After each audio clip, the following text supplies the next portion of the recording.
Par le décret présidentiel numéro 100/29 du 16 février 2017, le gouvernement du Burundi a créé une zone économique spéciale à Warubondo, en zone Gatumba, commune Mutimbuzi de la province Bujumbura. La gestion de ce projet a été confiée à des promoteurs privés représentés par la société Proserve. Une zone économique spéciale est une zone qui bénéficie de réglementations spéciales, d'exonérations fiscales, de possibilités d'opérer en devises étrangères et d'importer des matières premières sans payer les droits de douane. Donc c'est une zone qu'on crée pour stimuler les investisseurs économiques à s'installer dans la zone et travailler dans la zone et dans le cadre de la promotion des exportations et dans le cadre aussi de la création de l'emploi. Avec cette zone économique spéciale, c'est-à-dire que les entrepreneurs, les investisseurs vont amener leurs projets de transformation industrielle, transformation agricole, et ils vont vendre ici dans le pays et surtout à l'étranger. Lorsque la zone sera effective, ça sera réellement une zone comme une ville spéciale où on trouve tout. Nous faisons la promotion active de la zone économique spéciale du Burundi auprès des investisseurs et nous accueillons des investisseurs depuis 2 ans au Burundi. Exception faite pour la période où les aéroports étaient fermés en raison du Covid-19. Nous faisons face à certains défis avec les investisseurs du Royaume-Uni et de divers pays qui ont encore des problèmes de voyager. Mais nous avons accueilli des investisseurs en décembre. Je pense que nous avons compté 80 nuitées qui ont été réservées dans les hôtels pour les investisseurs en janvier. Nous avons accueilli des investisseurs en février également. Nous continuons à recevoir des gens.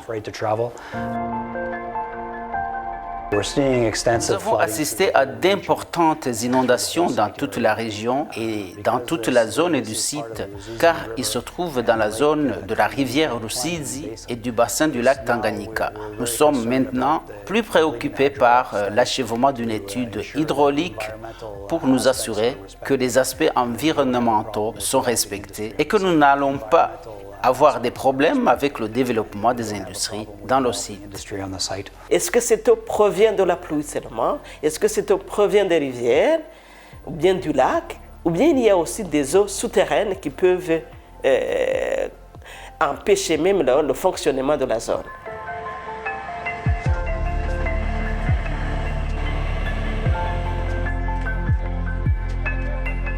Alors, ce sont les études qui sont en train d'être faites, des études profondes pour regarder est-ce que le plan d'implantation qu'on avait pensé avant, est-ce qu'il va rester le même? Donc, nous allons faire avec du moment que le Burundi est ouvert à l'investissement. La plus grande ressource qu'a le Burundi est le travail, une population jeune prête à travailler, prête pour le développement. Alors, mon message aux investisseurs est un message très positif. Le Burundi est un endroit agréable à visiter. Les gens sont très sympathiques, très respectables et respectueux envers les visiteurs. Nous continuons donc à faire passer un tel message. Nous continuons à travailler à travers le réseau des investisseurs internationaux. Nous avons un très grand intérêt pour les grands projets au Burundi. La zone économique spéciale réussira absolument au Burundi. Elle se construit et se développe à chaque instant avec ou sans défi.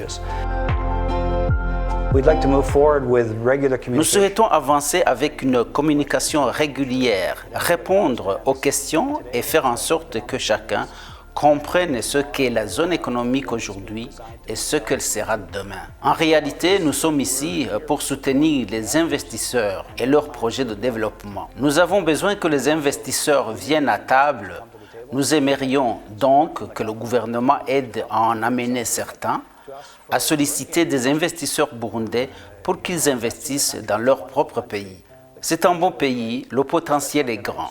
La zone économique spéciale vous donne la possibilité d'opérer légalement en devises étrangères sans se soucier dans le marché parallèle et autres. Alors, aujourd'hui, une partie des solutions aux problèmes généralement rencontrés se trouve ici. Donc, ce serait merveilleux pour les industries burundaises de commencer à développer dans la structure de la zone l'agriculture commerciale. Vous savez que le gouvernement a un grand programme pour développer l'agriculture commerciale.